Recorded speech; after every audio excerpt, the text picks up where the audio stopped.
Hello, I'm Bernard Hickey from interest.co.nz and welcome to 90 at 9, brought to you in association with the Bank of New Zealand.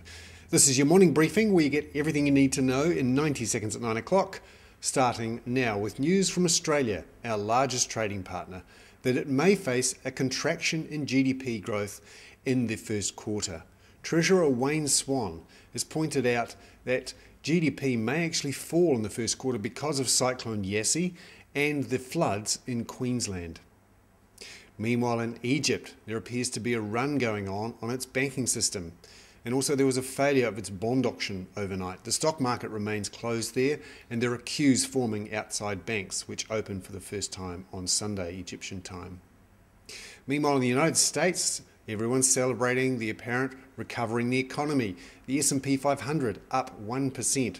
But also fears about inflation. The 10-year Treasury bond yield, which everyone watches closely, up another 4 basis points to 3.67% overnight. That's a 9-month high.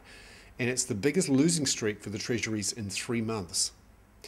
Everyone's watching for a $72 billion auction of fresh Treasury bills and bonds in the next 3 days as the US government looks to fund its huge budget deficit.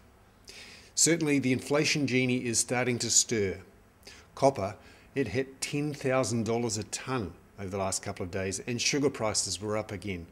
However, oil prices fell overnight on news that the riots in Egypt seem to have calmed somewhat.